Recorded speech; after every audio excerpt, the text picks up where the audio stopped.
안녕하세요. 반갑습니다. 아름다운 소리책방입니다.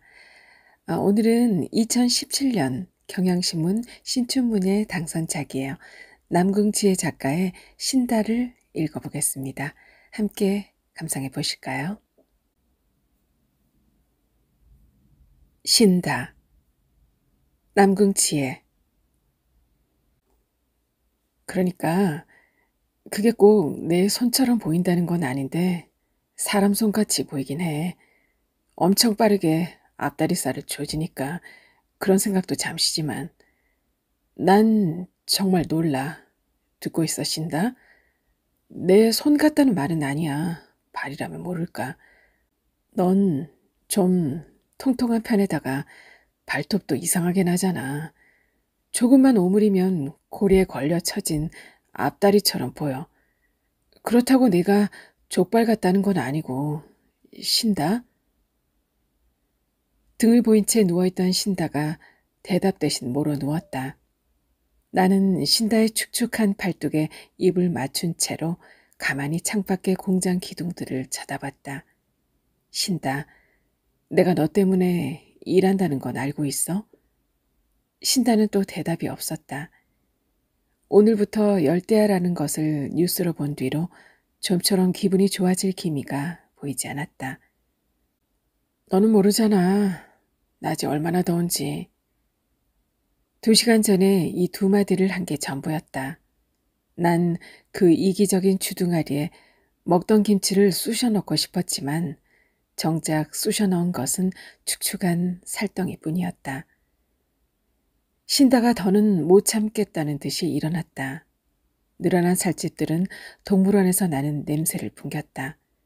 신다는 개처럼 침대를 가로지르고 내려가더니 선풍기 앞에 누웠다. 아, 차가워서 좋다.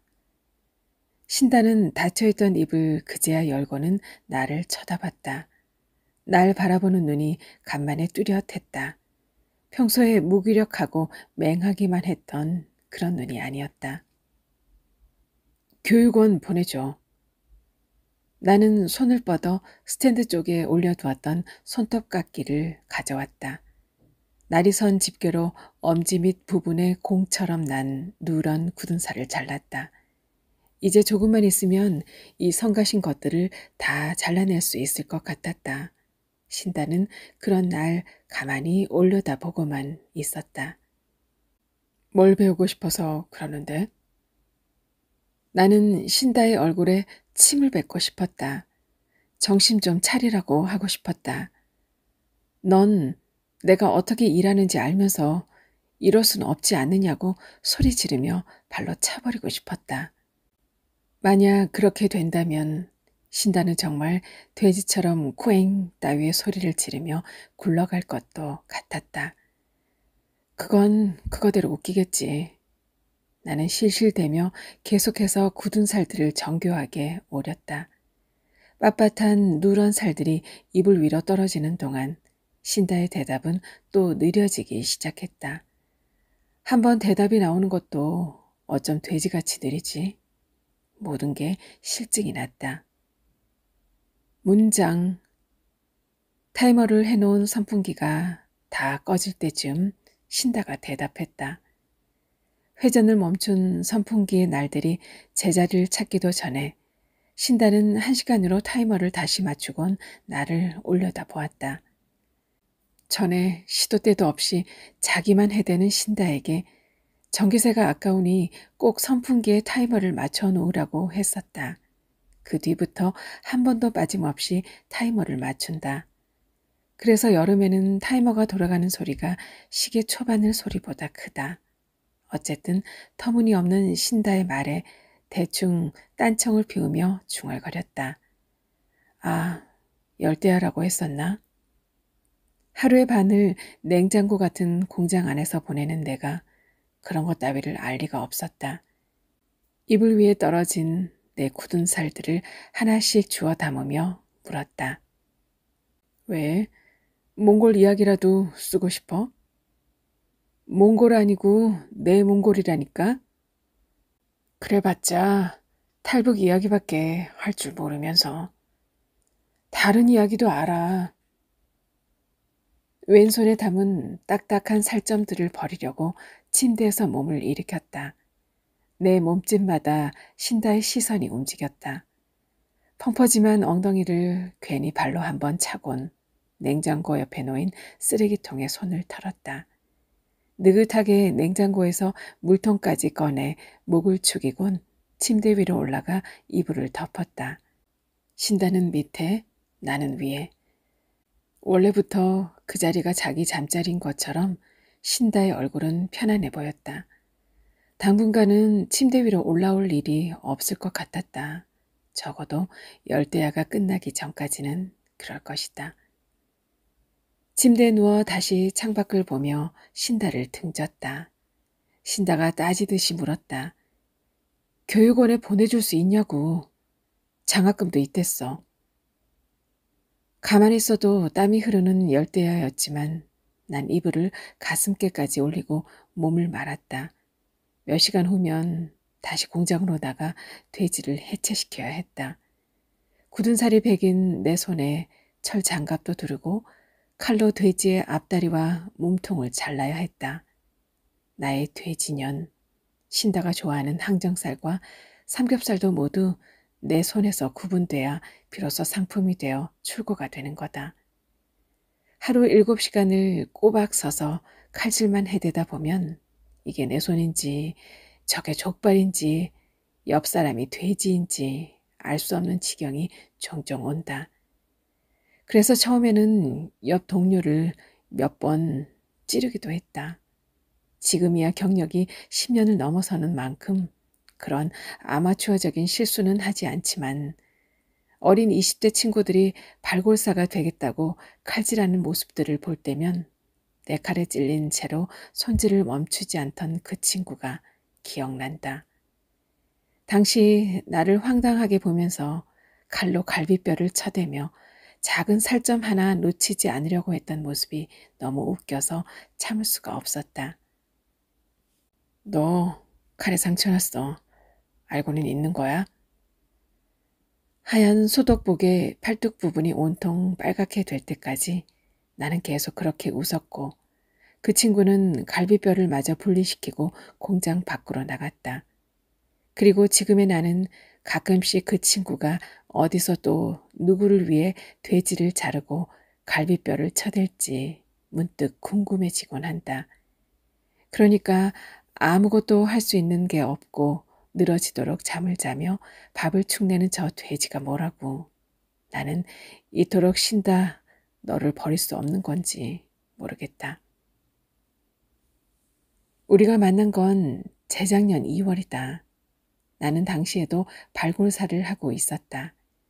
아침 일찍 공장에 나가 5시가 조금 넘는 시간에 퇴근하고 집에 돌아오는 게 전부인 일과였다. 일탈이라면 가끔 친구들과 안마방을 가는 정도. 먹자골목 뒷길로 좀 더 가다 보면 별의별 안마방이 다 있다. 신다는 생긴 지 얼마 안 된 파란 간판 안마방에 카운터를 보는 아이였다. 당시만 해도 신다는 제법 마른 체형이었다. 적어도 늘어진 티셔츠를 입을 때마다 쇄골이 보이긴 했으니까. 까무잡잡한 피부와 쌍꺼풀 없는 눈매는 초면부터 사나운 인상이어서 친구들은 면상이 재수없다고 뒤에서 말했다. 나는 반대로 그 눈매가 마음에 들어서 신다와 섹스하는 장면들을 상상하며 카운터 쪽으로 자주 웃어주기도 했다. 하지만 신다는 그게 전부였다. 카운터를 벗어나지도 않았고 번호가 붙어있는 몇몇의 방에 기웃거리지도 않았다. 몇 번을 눈여겨본 뒤에서야 신다는 카운터 뒤 다락방에서 자거나 먹고 싸는 계집이라는 걸 알았다. 그리고 거기에 환장하는 년이라는 것도. 나는 신다에게 돈을 주겠다 했다. 먹고 싶은 것도 먹게 해준다고 했다. 그러니 같이 살자고, 나랑 같이 살자고 말했다. 신다는 북한 억양으로 항정살은 비싼데 그것도 내가 사줄 거냐고 물었다. 항정살이 뭐야? 돼지고기라면 다 줄 수 있어. 발골사가 뭔지 알아? 내가 좋아하는 돼지고기, 그거다. 내가 손보는 거야. 등갈비도 족발도 삼겹살도 가브리살도 항정살도 다. 나는 그렇게 대답했고 신다는 일주일 뒤 안마방을 관두고 지금의 집으로 왔다. 그리고 그날 저녁 우린 항정살과 삼겹살을 구워 먹으며 많은 이야기를 했다. 그 중에도 신다의 탈북 이야기도 있었다. 총 4번의 탈북을 했다는데 첫 번째 탈북에서는 엄마가 죽고 두 번째 탈북에선 아빠가 자기를 두고 도망갔다고 했다. 세 번째 탈북에서는 압록강을 건너다 걸려서 총대로 죽지 않을 정도로 맞고 이송됐었는데 그날의 후유증으로 신다는 다리가 짝짝이다. 요즘도 가끔씩 그 종갓나 들이 때리는 꿈을 꿨다며 나를 깨운다. 우는 건지 웃는 건지 알 수 없는 표정을 짓고는 그들을 욕한다.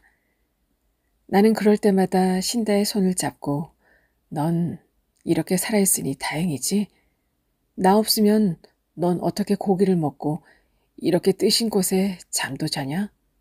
라고 말한다. 그러면 신다는 아무 일 없던 것처럼 다시 눈을 감고 나는 그런 신다를 보며 모처럼 사랑스럽다고 느낀다. 가끔씩 내가 아니면 안 될 것처럼 구는 신다의 미련한 얼굴을 볼 때면 쾌감이 발끝에서부터 저려온다. 꼭 사정하기 전에 감각과 비슷해서 나도 모르게 신다의 잠든 몸을 보곤 했다. 신다는 이런 면에서는 여우 같은 계집임이 틀림없다. 탈북을 성공한 4번째 이야기는 그냥 별거 없었다. 3년 뒤에 아빠가 보낸 브로커가 찾아와서 군인에게 돈을 주건 국경을 넘었다고 했다. 중국으로 가서 며칠 있다가 내몽골로 다시 넘어간 신다는 철조망을 넘어 어두운 새벽을 달렸다고 했다.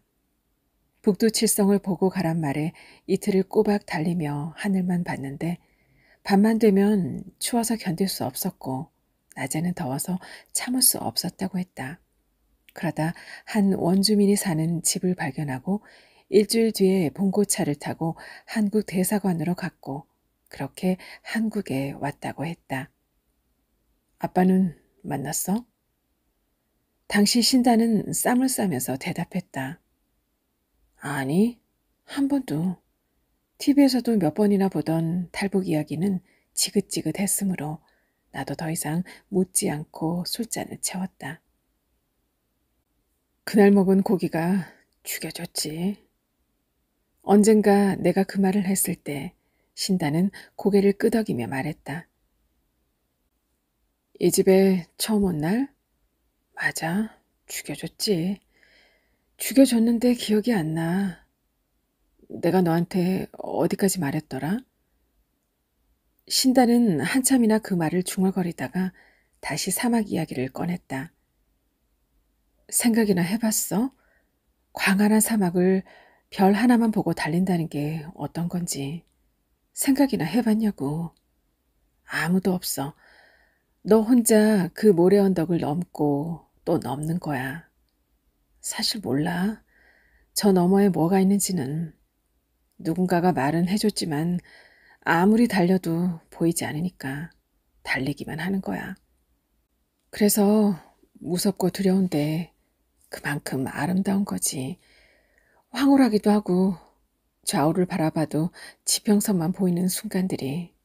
그러니까 그런 것들이 내가 완전히 그곳을 벗어났다는 걸 실감하게 하거든. 신다는 후에도 그런 말들을 술주정처럼 반복했다. 그런 때의 신다는 드물게 말이 빨라지거나 많아져서 평소와 다르게 느껴졌다. 난 그런 신다가 낯설어 싫었다. 사막이 뭐라고 그렇게까지 되는지. 나는 신다의 느릿하고 나태한 모습을 볼 때마다 발로 차버리고 싶긴 했지만 막상 다른 모습을 보니 불쾌하기도 했다. 그래서 어느 날은 짜증이 나 그 사막에 다시 가고 싶은 말이냐고 물었다. 신다가 사막사막거리며 벙긋대던 입을 닫았다. 말없이 그냥 날 한참이나 쳐다보다가 입버릇처럼 하던 말 한마디를 꺼냈다. 내가 너한테 어디까지 말했더라? 돼지는 버릴 게 없어. 비계살도 사료용으로 들어가거든. 우리 공장으로 들어온 돼지들은 죽는 게 아니야. 사라지는 거지. 내가 너보고 가끔 돼지 같은 년이라고 부르는 건 다 이유가 있어. 칭찬으로 여겨도 좋아. 사람들은 대부분 다 쓸모 없잖아.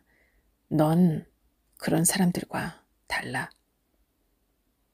신다가 스팸을 구우며 웃었다. 왜? 섹스해줘서? 열대야 이후로 하루 종일 팬티바람으로 다니는 신다는 다 구운 스팸을 김치와 함께 가져와 밥상에 올렸다. 내가 널 언제 그런 의미로만 뒀냐. 밥이나 먹어. 신다가 잠자코 스팸을 씹었다. 김치를 뒤적거렸다. 사둔 콘돔이 몇 개 있더라. 언제나 그렇듯 단조로운 식사 시간이었다. 내가 공장에서 일하고 오면 신다는 양말을 벗겨주고 시원한 물을 건네준다. 씻고 나와 침대에 누우면 몇 시간이나 서 있던 내 다리를 한참이나 주물러 주다가 7시마다 나오는 연속극을 틀고 저녁 준비를 한다. 그리고 저녁 시간이 끝나면 새벽 1시까지 침대에 누워 채널만 돌리다가 잠을 잔다. 오늘도 그렇게 단조로워야 하는데 신다가 저번처럼 뻔스레 교육원 이야기를 꺼냈다. 진짜 안 보내줘? 곧 원서 마감이래. 나는 신다의 엉덩이를 때렸다. 정신머리 나간 년? 한 학기만 다닐 거야. 첫 학기는 장학금 줘서 더 싸대. 얼만데? 230. 내가 그 돈을 너한테 왜 줘? 줄만 하잖아. 벌개진 엉덩이를 치켜들고 선풍기 앞으로 내려간 신다가 나를 쳐다봤다. 나는 비스듬히 누워 230만 원을 중얼대며 담배에 불을 붙였다. 신다는 내게 돈이라도 맡겨둔 사람처럼 당당하고 뻔뻔한 얼굴이었다. 별다른 취미 생활도 없이 안마방에 돈 쓰는 게 다였던 나에게 그 정도면 없는 돈도 아니었다. 내가 거기 보내주면 넌 나한테 뭘 해줄 건데? 신다가 웃었다. 나한테 가져갈 게 있어? 담배를 물고 신다를 내려다보다가 고개를 끄덕였다. 그건 그렇다. 넌 뭣도 없잖아. 창을 열어도 눅눅한 방 안 공기는 갑갑했다. 담배는 피나만 하였다. 재떨이에 담배를 지지고 얇은 이불을 덮자 신다가 선풍기 방향을 내 쪽으로 돌리더니 침대 위로 올라와 옆구리에 얼굴을 묻었다. 나 비밀은 있어. 그거 말해줄까? 허리가 뜨거웠다. 창밖에 공장 기둥들을 가만 보니 오늘따라 유독 길어 보이고 많아 보이는 것이 꼭 축사에서 보았던 창살 같았다. 낡고 더럽고 검은 창살. 말해주냐고. 말해봐. 뭔데? 신다가 몸을 좀 더 위로 올려 이번엔 내 팔을 뱉다. 입꼬리가 살짝 올라가선 눈이 반달처럼 접혀진 것이 꼭 신나는 이야기라도 할 것 같았다. 알잖아. 나 탈북할 때 내몽골 간 거. 그때 원주민들이 내 말을 못 알아먹어서 말에 날 태우고 사막 한가운데 있는 군인 초소로 데려갔었어. 거기 가니까 나와 똑같은 말씨를 쓰는 사람들이 한 방에 수두룩하게 있더라고. 일주일 있으면 우리를 데리러 대사관에서 온다고 조용히 좀 있으라고 했는데 일주일 동안 한 번도 안 시끄러운 적이 없었어. 왜 그런 줄 알아? 신다가 잔뜩 기대하란 얼굴로 물었다. 그렇게 사막 이야기를 해댈 때는 언제고 이제야 왜 한 번도 하지 않았던 이야기를 꺼내는지가 더 궁금했다. 하지만 평소보다 더 들떠 보이는 신다의 말에 흐름을 끊을 수는 없었다. 왜 그런데? 신다는 내 귀에 입술을 가져다 댔다. 신음처럼 작고 은밀했다. 여자 때문에, 그 빌어먹을 여자들 때문에. 귀가 습기 찬 것처럼 축축해져도 신다는 말을 멈추지 않았다. 군인들이 여자를 원했고 여자들을 매일 데려가려고 했거든. 왜 너랑 맨날 하는 거짓말이야. 그거 하려고 낮이고 밤이고 안 가리고 여자들을 데려가려고 그러는데 남자들이 가만히 있겠냐고. 말이 통하지도 않는 사람들끼리 목청만 크게 싸우는데 난 정말 시끄러워 죽는 줄 알았어. 그러다가 3일째 되는 날에 누가 날 깨우는 거야. 항상 제일 큰 목소리로 싸우던 아저씨였는데 그 아저씨가 나보고 신다야, 신다야 부르면서 깨웠어. 사실 뭘 할지 알았는데 그냥 따라갔어.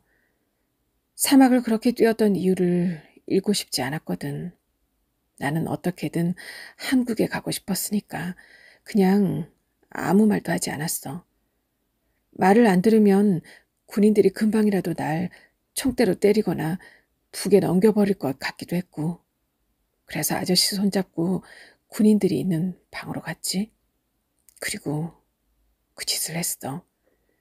그리곤 힘이 빠져 누워만 있는데 딱 저런 구석에서 아저씨 부인이 애 젖을 먹이고 있는 거 있지? 그걸 보고 나는 그냥 울었어. 왜? 억울해서? 신다가 환하게 웃었다. 아니, 내가 왜? 귀를 베개에 비볐다. 신다의 건조한 입술이 유난히 붉게 보였다. 어쩔 수 없는 거잖아. 그냥 과정이라고 생각하면 편해. 나 덕분에 그 아인 창녀인 엄마를 안 둬서 좋은 거고 나는 한국에 무사히 가니 좋은 거고. 베개를 아무리 문대도 귀가 가려웠다. 왜 얘는 말을 해도 꼭 귀에다가 해서 사람을 이렇게 만드는 건지 모르겠다. 인상을 찌푸렸더니 신다의 얼굴이 금세 이상해졌다. 웃는 건지 우는 건지 알 수가 없는 그런 어정쩡한 표정. 내가 더러워? 신다가 입술을 삐죽이며 물었다. 아무리 닦아내도 간지러운 귀는 나아지지 않아서 멈출 수가 없었다. 아니면 내가 불쌍해? 신다의 계속되는 물음에 짜증이 났다. 어깨를 밀었다. 침대 밖으로 밀려난 신다가 나를 원망스레 쳐다봤다. 너는 모르잖아. 생각이나 해봤어? 숨이 죽어 납작해진 베개를 던졌다. 뭘 생각해봐. 그래서 내가 지금 잘했다는 거야? 베개를 맞고도 전보다 더 의연해진 얼굴로 고개를 쳐든 신다가 소리를 질렀다. 잘했냐니. 나는 아니야. 안 그래. 내가 어떻게 사막을 달렸는데 그걸 놓치니? 안 그래? 너 말해봐. 내가 그렇게 한 게 대수라고 그러냐 말이야. 베개가 다시 날아왔다. 닥쳐라. 안 닥쳐? 신다의 얼굴이 붉어졌다. 신다가 방문 밖에서 씩씩댔다. 여전히 간지러운 귀는 이젠 정말 역겨울 지경이었다. 귀를 긁다가 침대 위로 올라가 처음처럼 이불을 덮고 선풍기 바람을 쐈다. 미친 것이 뭘 자꾸 생각해봤냐. 그래. 사람 기분 더럽게. 눈을 감으며 그렇게 중얼거렸다. 신다는 그날 새벽 내내 부엌에 쪼그려 잤다. 아침에 그 꼴을 보고 어이없어 하는 나를 올려다보며 말했다. 그래서 보내줄 거지? 눈 밑에서 턱까지 길게 난 희미한 자국을 바라보는 동안 신다가 다시 말했다. 교육원 보내줄 거지? 나는 고개를 끄덕였다. 베개를 새로 사야겠다. 공장 하나 더 들어온대. 자네 동네 말이야. 형편없는 스팸 도시락을 반쯤 비워갈 때쯤 장씨가 말했다. 식은 밥은 지들끼리 뭉쳐져서 떡처럼 씹혔고 차가운 스팸은 짜기만 했다. 공장 부지가 다 그렇죠 뭐. 나는 대충 그렇게 대답하며 뚜껑을 덮었다. 케찹이라도 좀 넣어주지. 하여간 지 입에 들어가는 것만 생각하지. 제대로 된 점심을 먹은 지도 오래된 것 같다. 신다가 점점 괘씸해졌다. 이번에 이사 좀 하는 게 어때? 데리고 사는 또래 여자 있다면서.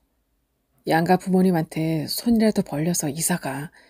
누가 요즘에 공장 공기 마시며 사냐고. 장 씨가 담배에 불을 붙이며 말했다. 휴게실에 있는 다른 아줌마들이 대놓고 눈치를 주고 째려봐도 장 씨는 개의치 않았다. 걔 탈북한 애예요. 부모는 무슨? 말이 끝나기가 무섭게 장 씨가 얼굴을 들이댔다. 뭐야? 내가 거두고 키우는 거야? 공부까지 시켜달래서 저번 주엔 교육원도 보냈는데요. 장 씨가 거북한 웃음소리를 냈다. 당돌한 년이네. 밤에는 잘하나 보지? 나는 문득 어젯밤 끝나지 않은 열대야로 잠을 설치는 신다가 기억났다. 그냥 뭐 그렇죠. 근데 아저씨 오늘 최고 기온이 며칠이에요? 장 씨가 헛웃음을 쳤다. 그게 왜 궁금해? 저도 궁금하지는 않은데 그래도 애가 너무 더워하잖아요. 뭔 놈의 여름이 이렇게 덥죠? 제가 밖에 나가서 일하는 사람도 아니고 냉장고에서 칼질만 하는 놈이 뭘 알겠냐고요. 근데 신다가 덥대요. 지 등록금 나가는 거 그 돈으로 차라리 에어컨이나 사달라고 하면 몰라. 안 그래요, 아저씨? 장 씨가 자리에서 일어났다. 장 씨는 별일 아니라는 듯이 콧등을 쓸었다. 점심시간이 지나고 오후 타임으로 들어가서 다시 나는 돼지를 해체시켰다. 반으로 갈라져 고리에 육중하게 걸려있는 돼지들은 차갑고 축축했으며 역겨웠다. 하지만 그런 생각은 늘 잠시일 뿐. 난 도마 위 돼지를 내 몸처럼 쓰다듬으며 어떤 때는 집 나간 엄마를 떠올리고 또 어떤 때는 굳은 살 백인 나의 손을 바라본다. 신다가 온 이후부터는 그녀의 머리, 어깨, 허벅지를 떠올리고 총대를 휘두르던 군인의 손, 사막을 달리던 신다의 다리, 내 몽골 한가운데서 그날 3명의 쾌감, 또 뭐가 있더라? 또. 아무튼 그러한 감각들을 손에 단 채로 오늘도 돼지의 앞다리를 해체하고 그 다음 몸통을 도려낸다. 그리고 갈비를 떼어내서 칼등으로 치면 본을 뜬 것처럼 살점이 깨끗하게 발라지는데 처음에는 그게 그렇게 맛있어 보였다. 견딜 수가 없을 정도였다. 주머니가 있다면 그 갈비살을 훔쳐서 집에 가져가고 싶었다. 하지만 늘 상상에만 그쳤다. 통통한 갈비살은 상품이 되는 순간 내 것일 수가 없다. 내가 도려낸 것들인데 내 것이 아니라니. 아무리 그래도 여기서 일한 지가 10년이 다 되어가는데 그거 하나 공짜로 주는 게 뭐가 어렵다고. 공장 앞에서 회식이랍시고 가끔씩 고기를 구울 때도 그렇다.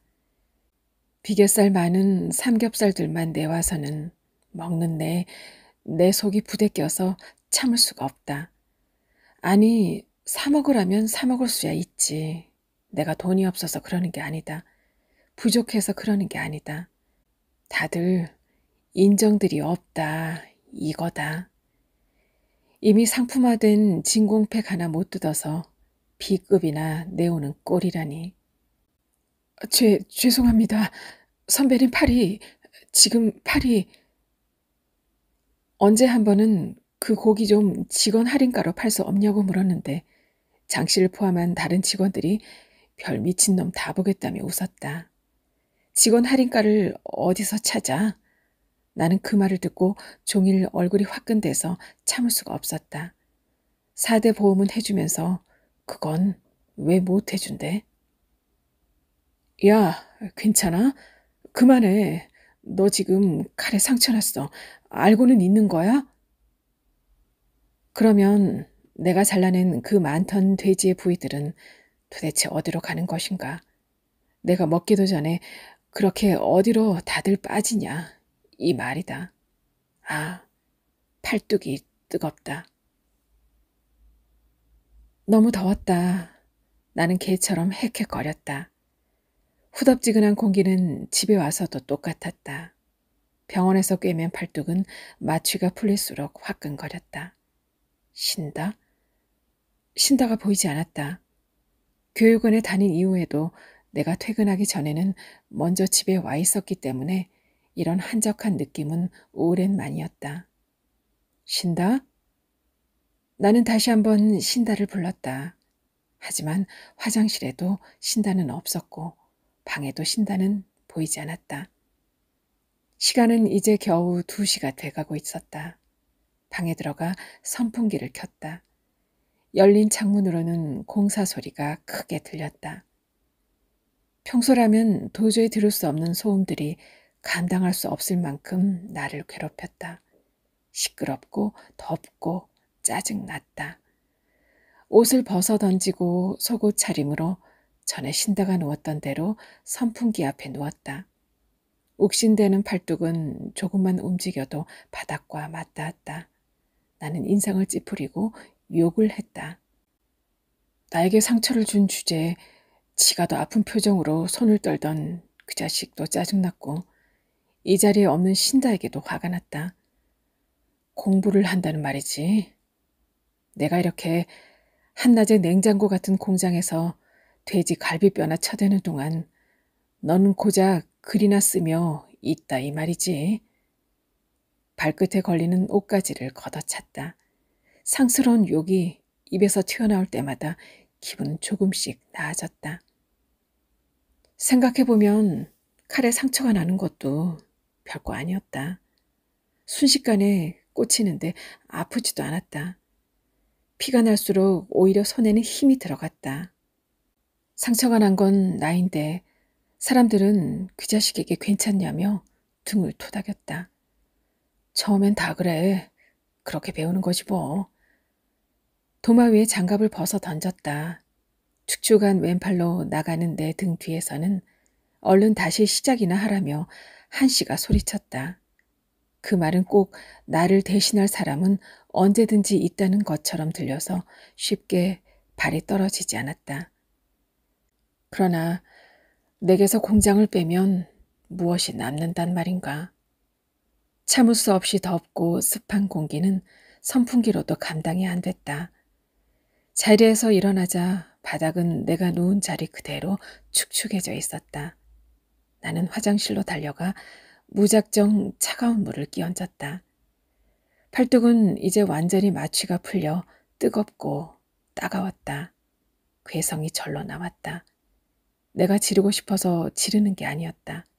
빌어먹을 더위도 그렇고 신다가 없는 지금도 그렇고 뭐 하나 내 성에 차는 게 없었다. 소리를 더 크게 질렀다. 그래도 밖에서 들리는 드릴 소리는 묻히지도 않았고 더위는 사라지지도 않았고 내 팔뚝의 열기가 나아지지도 않았다. 대충 몸을 닦고 나가서 불에 물을 올렸다. 라면이나 끓여 먹고 TV나 보며 신다를 기다려야겠다. 너저분한 방에서 받침대로 쓸 잡지 같은 것을 찾으려고 현관 앞에 있는 재활용 더미를 뒤졌다. 고지서나 광고지들이 산더미처럼 쌓여 있었다.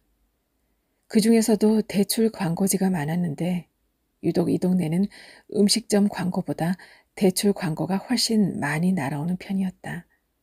나는 현관문에 붙어 있거나 문틈에 끼어 있는 대출 광고지를 볼 때마다 이 세상은 꼭 나를 무너지게 만들려고 작정한 것 같다고 느껴졌다.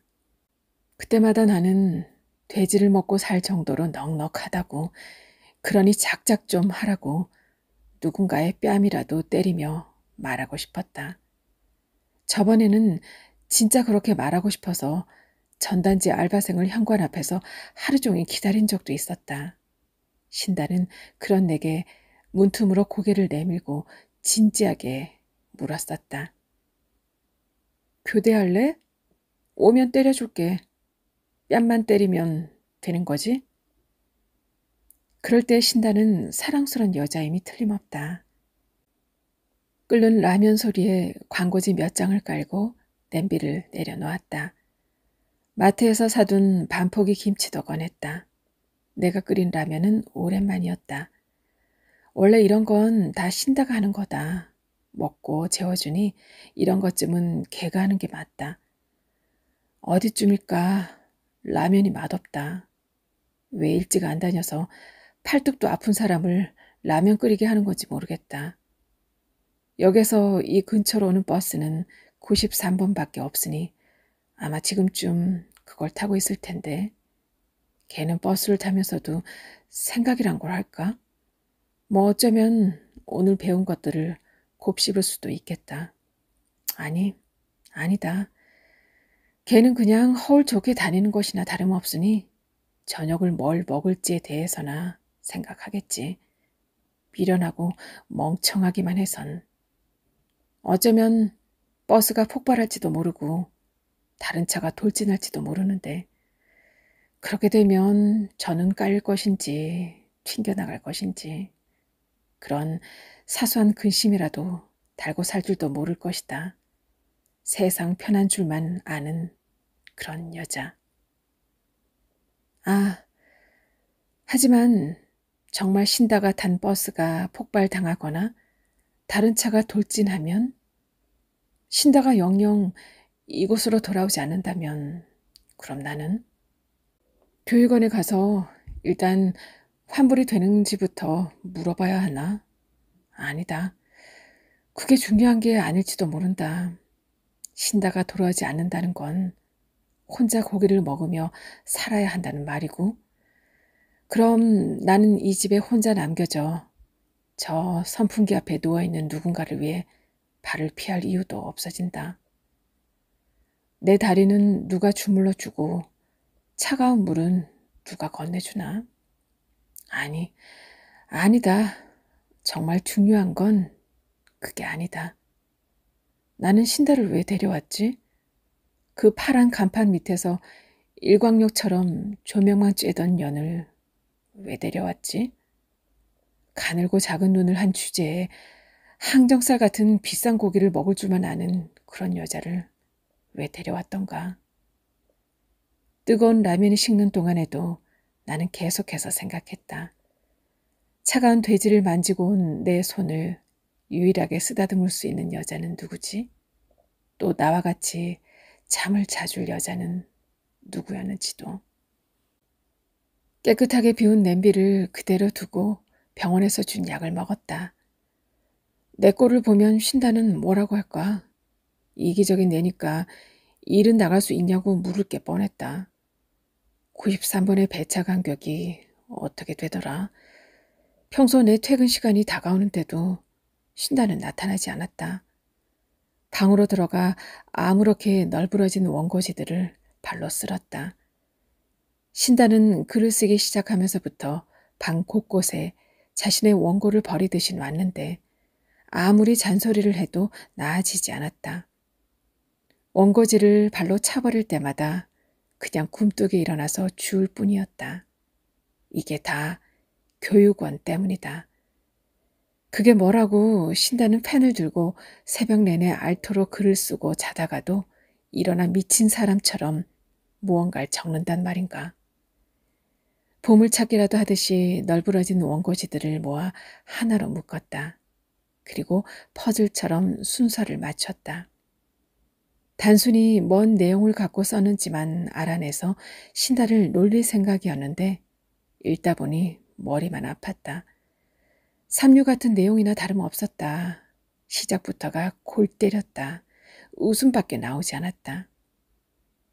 돼지가 된 여자가 당황한 나머지 거리로 나가 날뛰는 것부터 이야기가 시작되는데 주민의 신고로 탈주한 돼지 취급받곤 한 공장으로 들어가게 된다. 비좁은 그곳에서 사료도 제대로 못 먹고 굶어가다가 이대로 살 수는 없다는 생각에 또다시 탈주를 하게 된다. 그 과정에서 몇 번이나 주인에게 발견되어 죽을 고비를 맞는다.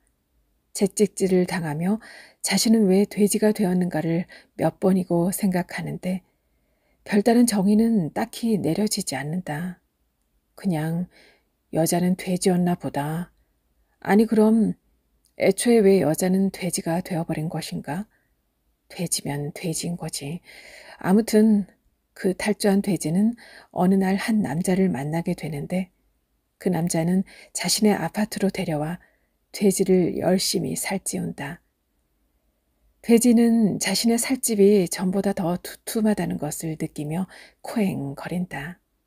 남자는 그 소리를 듣고 놀라 뒷다리 부분을 때린다.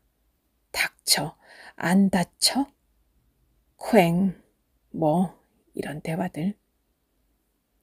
원고지 뭉치를 재활용 더미 위에 던졌다. 때마침 신다도 들어왔다. 나를 보고 물었다. 뭐 하는 거야? 칼에 상처 났어. 아니 그거 말고. 그럼 뭐? 왜 던지냐고. 나 칼에 상처 났다니까. 신다가 원고지를 다시 들었다. 내 거 읽었어? 나는 끓는 가래를 싱크대에 뱉었다.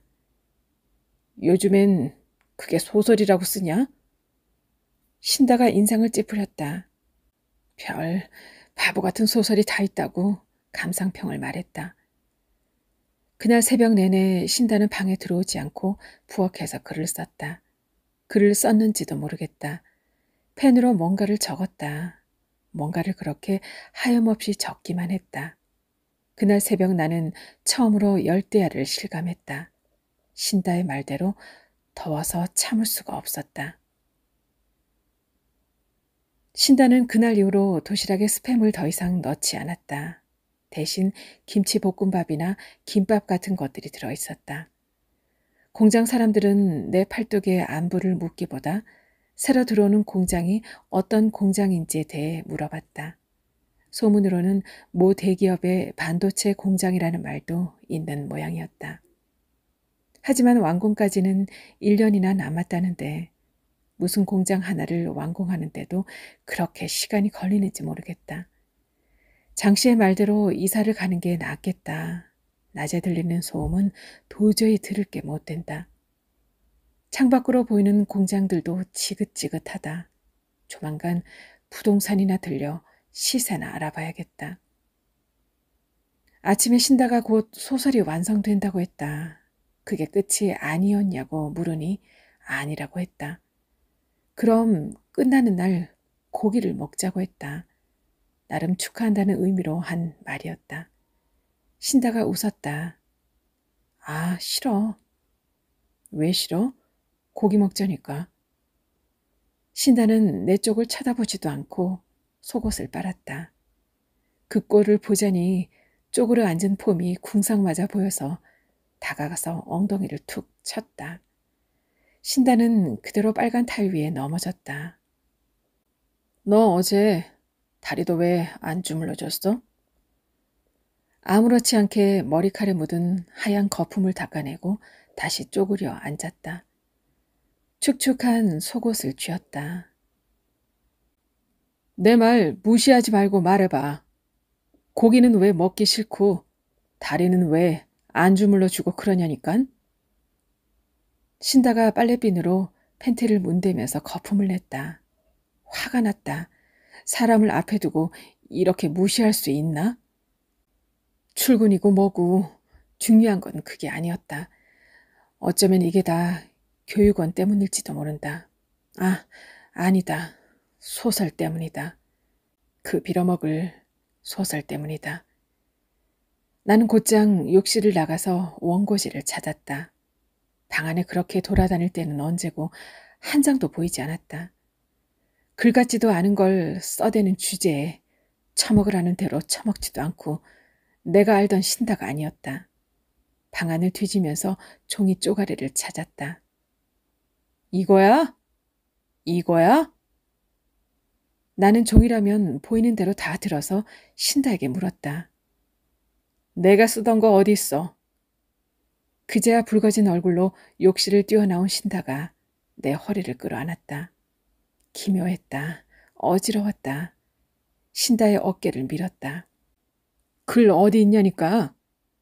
몰라. 왜 몰라? 쓰다가 말았어. 버렸어. 나는 기가 찼다. 곧 완성된다며. 신다가 모르쇠로 몸을 웅크렸다. 아파? 눈을 감은 신다가 손등 위에 입술을 맞댄 채로 한참이나 가만히 있다가 중얼댔다. 내가 뭘 했어. 이럴 줄 알았어. 잘 들리지 않았다. 뭐라고? 신다가 완전히 몸을 말았다. 얼굴이 보이지 않았다. 시계를 확인했다. 7시가 다 되어가고 있었다. 이대로 있다가는 지각이었다. 날 대신할 누군가는 많았다. 현관으로 가서 신발을 구겨 신었다. 신다가 고개를 들었다. 웃고 있었다. 그거 같다고. 꼭 여기가. 현관문이 닫혔다. 93번을 타기 위해 달렸다. 일이 끝나자마자 정육점으로 갔다. 오늘 저녁에 산 고기는 특별히 비싼 고기다.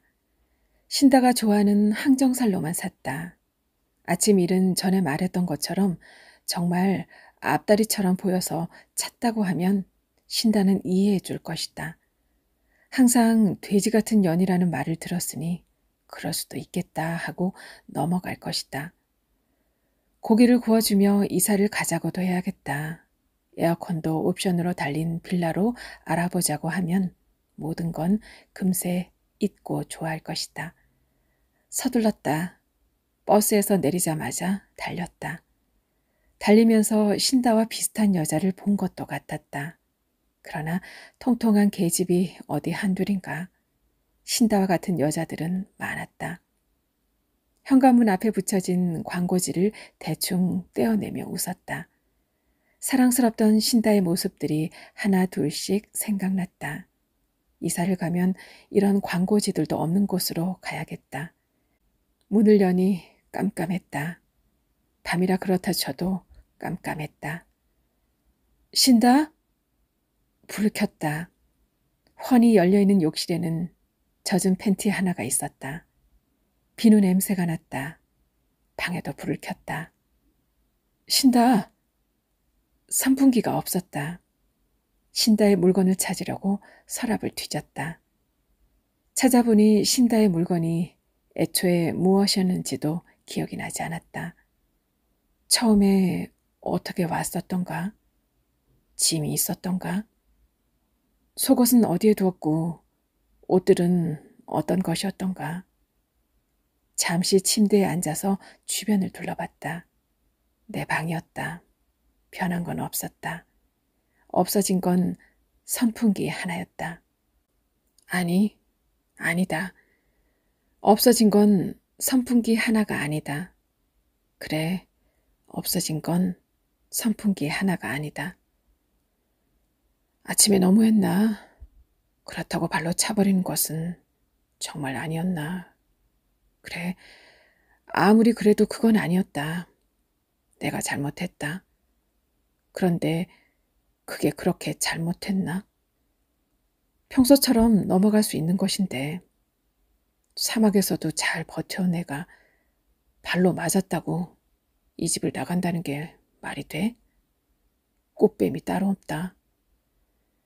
그래봤자 사라진 건 선풍기 하나지만 이건 도둑이랑 다를 게 없다. 얼마나 잘해줬는데 나한테 일어나. 일단 항정살부터 냉장고에 넣어둬야겠다. 아, 근데 93번에 정말 무슨 일이 생긴 거면 어떡하지? 그래서 못 온 걸 수도 있다. 정말 버스가 폭발하거나 다른 차가 돌진해서 깔려있거나 어딘가에 튕겨나갔을지도 모르는 일이다. 죽었을까? 살았다 해도 불구가 되지 않았을까? 아니다. 중요한 건 그게 아니다. 내일도 공장에 가서 돼지를 만져야 하는데 이렇게만 있다가는 하루가 다 간다. 간만에 산 비싼 고기도 그렇고 일단 냉장고에 항정살을 넣자. 넣고 생각하자. 그게 맞다. 그게 순서다. 그날 밤 나는 신다가 없는 열대야를 앓으며 이불 위에서 울었다. 신다는 개 같은 것이 따로 없다. 바닥에는 아무것도 없었고 새벽은 더웠다. 신다가 영영 내 앞에 안 나타났으면 좋겠다. 이런 새벽은 지독하고 우울하고 괴롭기만 하다. 신다도 선풍기도 없다. 축축한 이불을 다시 뒤집고 창문에 몸을 붙였다. 공장의 불빛이 빛나고 있었다. 저 더럽고 역겨운 창살들은 더위를 모르고 빛나고 있었다. 애초에 사물이란 건 감각이 있는 것들이 아니니 이런 더위는 모르는 게 당연하다. 나는 땀인지 눈물인지 모를 것들로 흥건한 얼굴을 창밖으로 내밀고 아침이 오길 바랐다. 공장이 되어야지. 그 안에 들어가 나오지 말아야지.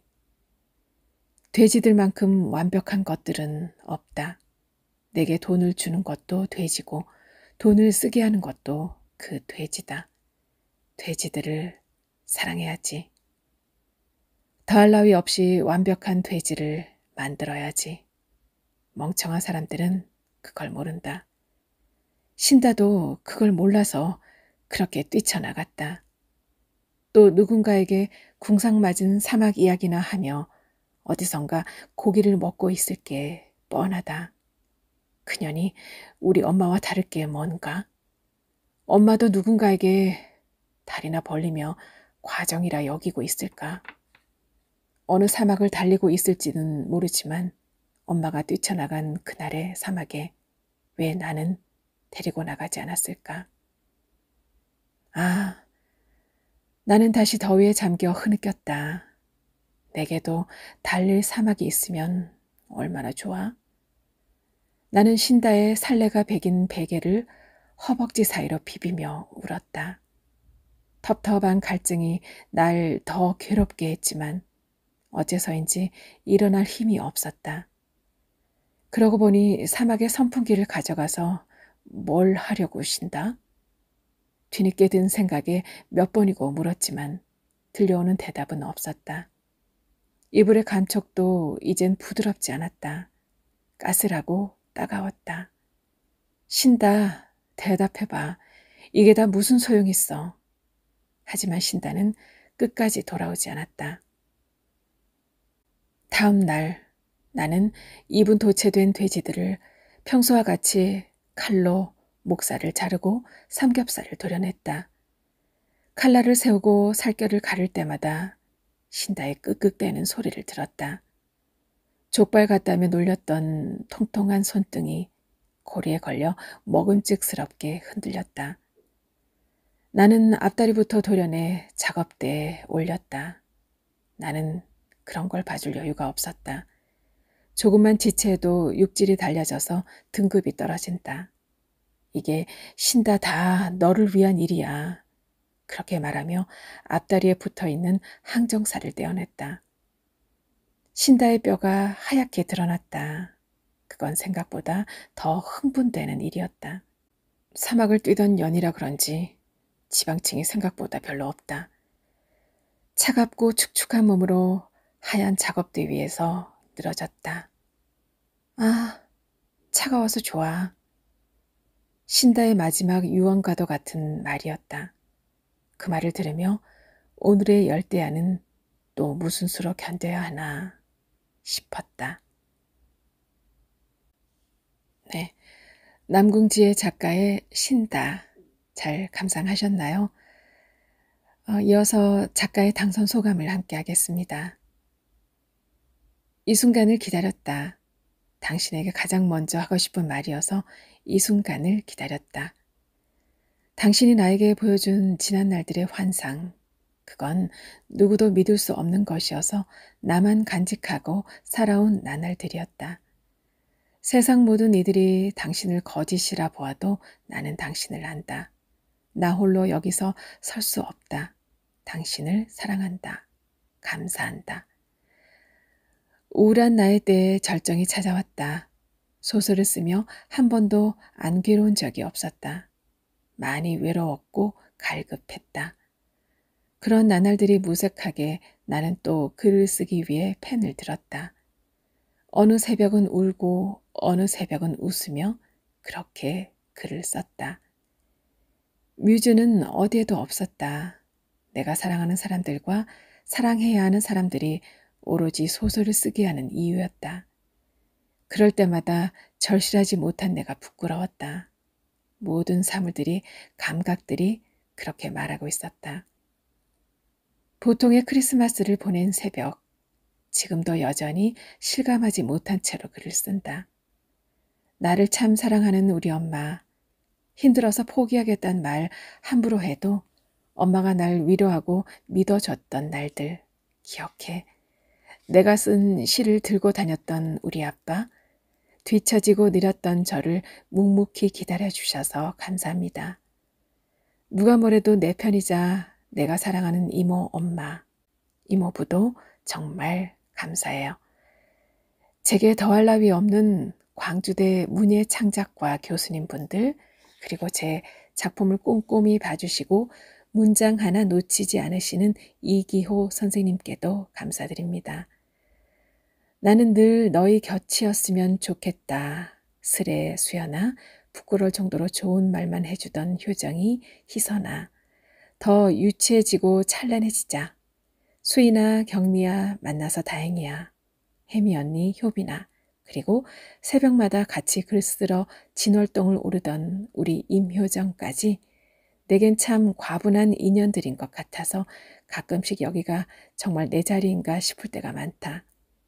날것의 나, 그대로를 올곧이 봐주며 사랑해준 친구들, 문창과 선후배님들 다 고맙고 사랑한다. 마지막으로 신다를 세상 밖으로 나오게 해주신 두 심사위원분들께도 정말 감사드립니다. 네, 저는 다음 시간에 또 찾아뵐게요. 행복한 시간 이어지시길 바랄게요.